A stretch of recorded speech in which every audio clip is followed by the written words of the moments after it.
पैसा नहीं देगी ना तो एक खूबसूरत चेहरा साड़ी ना ऐसा खुरच खुद के पास सूरत बना क्या करेगा हरामजादे मेरा? दुनिया वाले के सामने मुंह दिखाने लायक नहीं। पैसा नहीं देगी साली। नहीं दूंगी रे। पैसा कोई हजम नहीं कर पाएगा। नहीं दूंगी क्या करेगा रे? हरामजादे नहीं देगी। नहीं दूंगी। ऐसी साली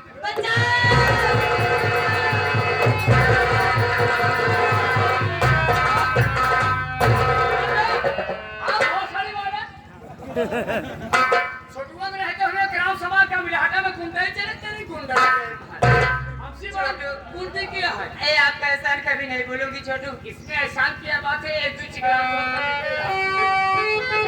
ठीक है छोटू, अब मैं यहाँ से जा रही हूँ। जाओ जाओ जाओ निकल जाओ। हमें ऐसे मत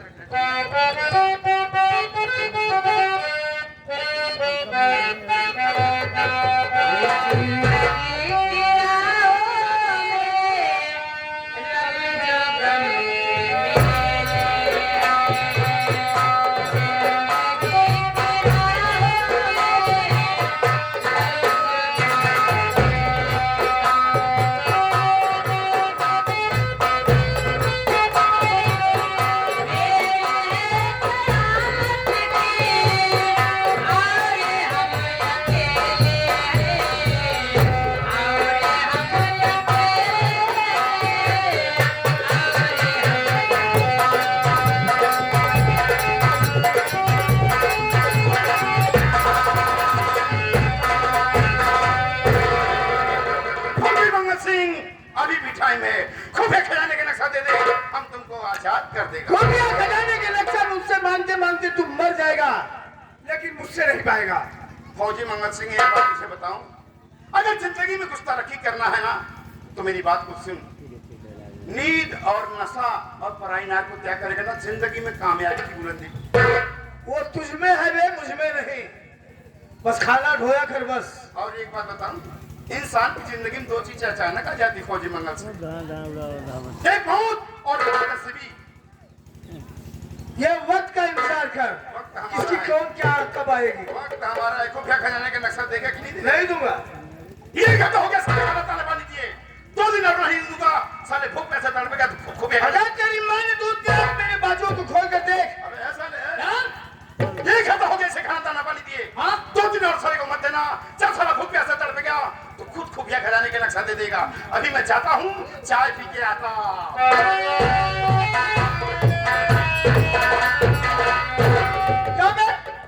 तेरी वाली बात से तो ऐसा लगता है कि हिंदुस्तानी है, और एक हिंदुस्तानी होकर जो उसे हिंदुस्तान के साथ गद्दारी कर रहा है। साहेब, ये तो सच है कि मैं एक हिंदुस्तानी हूँ, लेकिन क्या बताए साहब, हमारे पास तो मजबूरी रही भाई। मजबूरी रही कि हम नौकरी ढूंढते रहे, नौकरी हमको कहूँ मिलता न रही। और वही हरा वाला रास्ता पकड़े चला जाते रहे, तब से सारा रास्ता मिल गई, सारा मोटका सार मिल गया। आज जब मोटका मिल के बाद कहा ऐसा बे लड़के, तू मेरे साथ रहा कर और तू रहेगा तो मैं तुझे 20,000 हर महीने में दूंगा।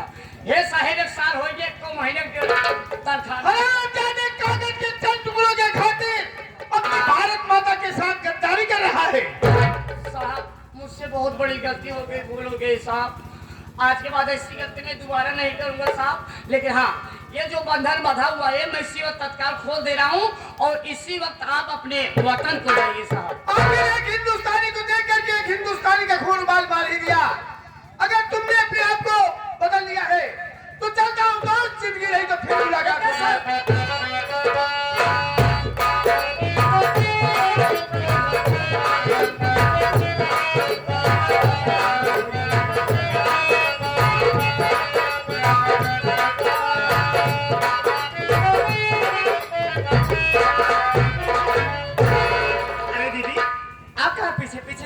ना तू चुराए के भगभून है, तोहार पीछा छोड़े वाली नहीं। झोपड़ी में आराम करना चाहिए। अरे झोपड़ी में का रे, झोपड़ी में और खोपड़ी खराब हो जाता। क्या हुआ? अरे बाप रे बाप, जवन जवन में आवाज सुना भौजी, हम तोरे साथे भीख मांगे चला।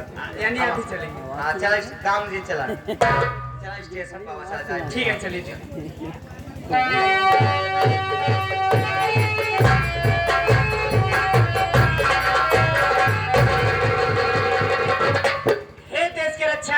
पता के रखवाले भारत माँ के लाल, इस भिखारी को कुछ पैसे दे दो साहब, आपके बीवी बच्चे सलामत रहेंगे साहब। तुमने मुझे इतनी बड़ी दुआ दिया है,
गांव की रहने वाली हूँ।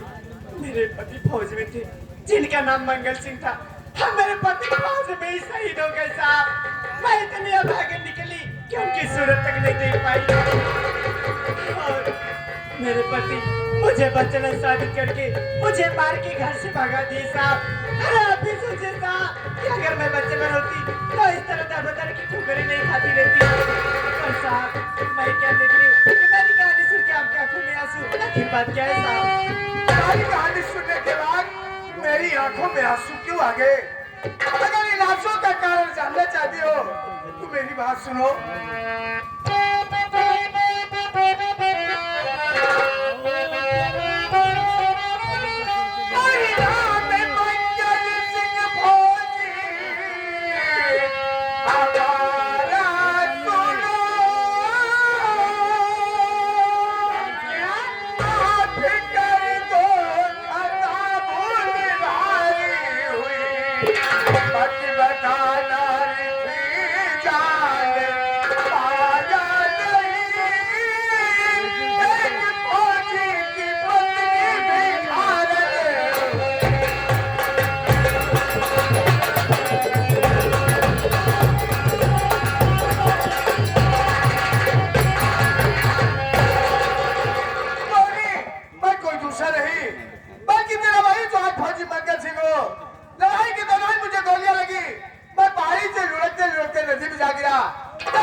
माफी मांगने के लायक भी नहीं रहा। अरे तू एक पर बच्चा नारी थी, ये जानते हुए भी मैंने तुझे दर दर भीख मांगने पर लेकिन अगर हो सके तो अपने सभागे पति को माफ करके एक बार मेरे सीने से लग जा बोल स्वामी जी।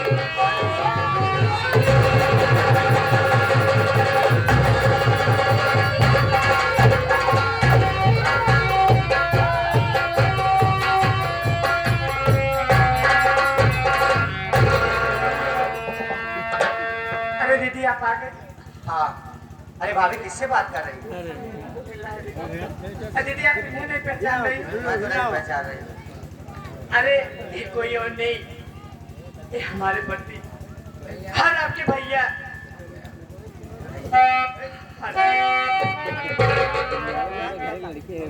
बोली तू किससे बातें कर रही हो? अरे स्वामी जी क्या आप क्या आप इन्हें नहीं पहचान रहे? अरे कोई और नहीं, ये मेरी ननद और आपकी बहन राम कर ली। क्या मेरी बहन नहीं हो सकती? मेरी बहन राम कहीं से भूल चुकी थी, इतनी बदसूरत नहीं थी। स्वामी जी कहानी बहुत बड़ी है, पहले आप दीदी से बात कर लीजिए। बहन राम कली परसों बाद आज ये तेरा भाई मौत के मुंह से बच कर आया है। एक बार भैया कह करके मेरे गले लग जा बहन।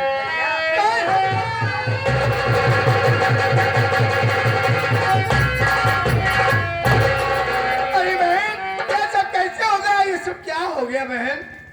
अरे भाई साहब, अपने हरी भरी बगिया में आग लगाने वाला कोई दूसरा नहीं है, वो मेरा पति है भाई साहब। अपने माँ बाप को मारने वाला वो मेरा पति है। आपके बीच में और भाभी माँ के बीच में दरार पैदा करने वाला वो मेरा पति है भाई साहब। इतना ही नहीं भाई साहब, अरे तो हराम ज्यादा ले गया रागनी बेटी की इज्जत का सौदा कर और इसी अपने धन दौलत के लालच में पड़कर मेरे चेहरे पे तेजाब डाल दिया भाई।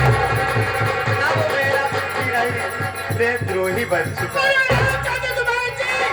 मैंने कौन भी नहीं सोचा था कि जिसे मैं दूध पिला रहा हूँ वही साला एक दिन मेरी अस्थि का साथ देगा।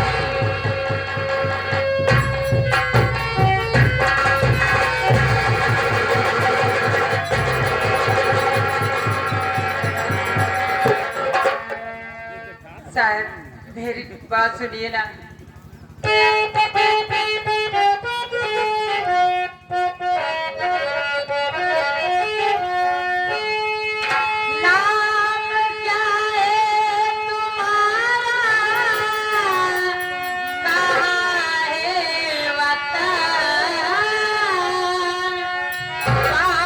सच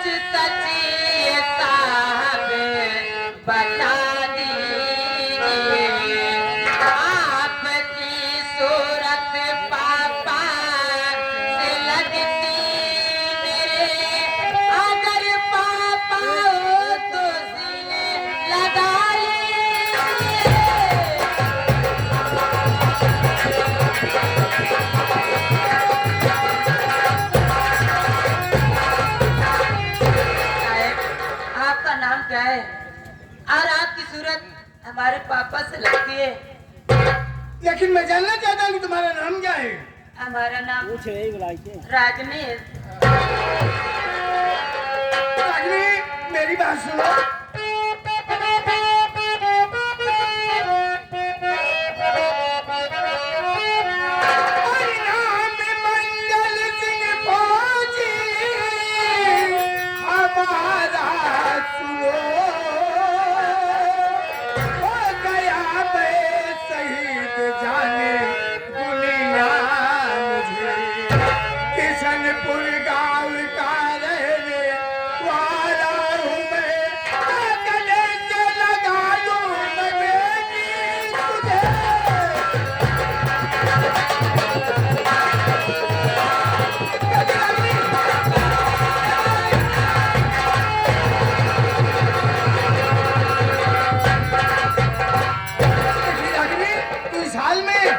बेटा विमल कहाँ है?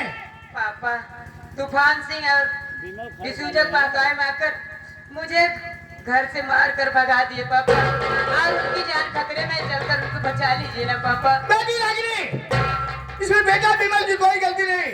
वो दोनों इतने साथी रहे कि बेटा विमल उनके चक्रव्यूह में फंस गया है। लेकिन तुम चिंता मत करो, तेरे पापा के होते हुए तेरे सुहाग का बाल भी बाका नहीं होगा। आओ मेरे साथ।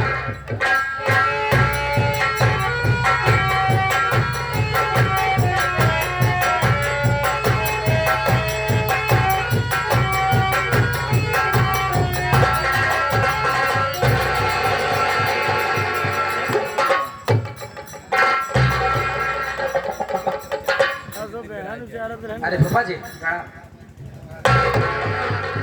की गुफा में आके फंस गया है। भगवान तुम्हारा भला करे लेकिन नहीं करेगा। क्यों? हम उसे करने नहीं देंगे बे। फूफा जी सारी बात छोड़िए ना। फूफा जी, फेरी की प्रॉपर्टी पर जितना ऐश करने का मजा आता है ना फूफा जी, उतना अपनी कमाई के पैसे बनाइए, यही मानते। फेरी की प्रॉपर्टी पे ऐश करने का मजा कुछ और होता है। हाँ, एक बात बता दूं बरखुरदार, क्या? बैंक में रखे गए पूरे पैसे का मालिक बैंक मैनेजर नहीं होता है, क्योंकि वो पैसा पब्लिक का होता है। फूफा जी, वो बैंक है जिसमें पैसा पब्लिक का है। यह प्रॉपर्टी है जो कि इस समय सिर्फ मेरी है। जिस प्रॉपर्टी का मालिक तू बन बैठा है विमल, इसी प्रॉपर्टी को अपनाने के लिए तो मैंने पूरी हिस्ट्री लिख डाला है। कहने का मतलब इस इतिहास का लेखक मैं हूँ। क्या? जिस प्रॉपर्टी का भाई साइलेंट रहो, जिस प्रॉपर्टी का मालिक तुम बन बैठे हो, इसी प्रॉपर्टी को अपनाने के लिए मैंने तुम्हारे ससुर के माता पिता को तीसरी मंजिल पे मारा था। क्या? तीसरी मंजिल पे मारा था।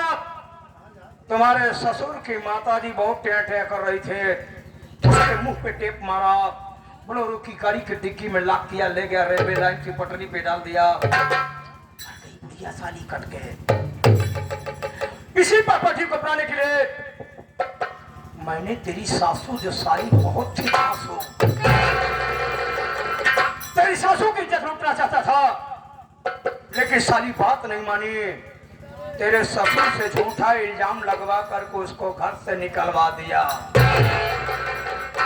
तेरी सासू निर्दोष थी। इसलिए प्रॉपर्टी को अपनाने के लिए मैंने तेरी पत्नी का सौदा अपने दोस्त डिसूजा से करवाया। इज्जत लूटने की कोशिश इसने किया, लेकिन तेरी बीवी साली चालाक बहुत निकल चालाक गई। निकली साली, दिल्ली से छुड़ी। तुझको निभा करके दिल्ली चली आई। दिल्ली आने का रीजन यही था बरखुरदार कि हम लोग उसकी इज्जत का जनाजा निकाल देते, लेकिन हम लोग जितनी वो चालाक निकले उससे ज्यादा हम लोग कमीने निकल गए। पीछा करते करते दिल्ली भी चले आए। डॉक्टर अंजलि हॉस्पिटल जा रही थी, हम लोगों ने उसको किडनैप किया। फोन पर उसके माँ बाप को इंफॉर्मेशन दिया, बुलाया, उसके माँ बाप को अपनी कस्टडी में रखा, बंद कर दिया कमरे में। उसके बाद डॉक्टर अंजलि को कहा कि जा करके विमल से प्यार करो ताकि मियां बीवी में तकरार हो, क्योंकि विमलवा जो है अपनी बीवी को अगर दूसरे के साथ देखेगा तो जलेगा, और रागनिया दूसरे पति के साथ पत्नी के साथ विमलवा देखेगा तो जलेगा। दोनों में तकरार हुआ वही, तुम्हारी बीवी तुमसे पूछताछ करने लगी, तुम ना समझ पाए हमारे कंप्यूटराइज को, अपनी बीवी को घर से मार के भगा दिए। इतना नहीं, इसी प्रॉपर्टी को अपनाने के लिए मैंने अपनी पत्नी के चेहरे पे तेजाब डाल दिया। जिस समय तेजाब पड़ा था कीड़े मकोड़ों की तरह नाच रही थी, क्योंकि उसके नाम मुरादाबाद में फ्लैट था। तेजाब डाल दिया, दिल मिला के परेशान हो गई।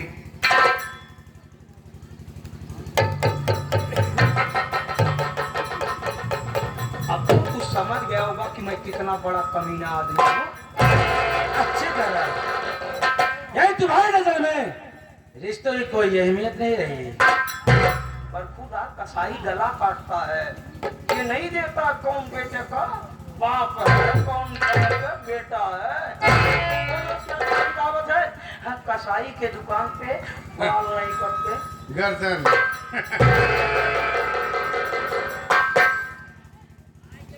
बुरा लगता होगा ना, गुस्सा लगता होगा ना तुम तो। अच्छा वैसे नए खून में इतना उबाल होना भी हो चाहिए। तेरे ऊपर थूकू चलेगा? थूक दे करके,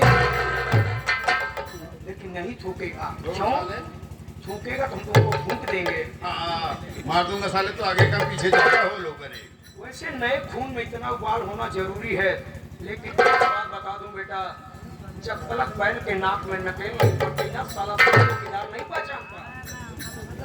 सही कह रहा है। क्या कहूँ? नहीं कहेगा। हमारे सामने रहना तो कबूतर की तरह बोले बनो। हाँ एक बात बताऊं बेटा, क्या?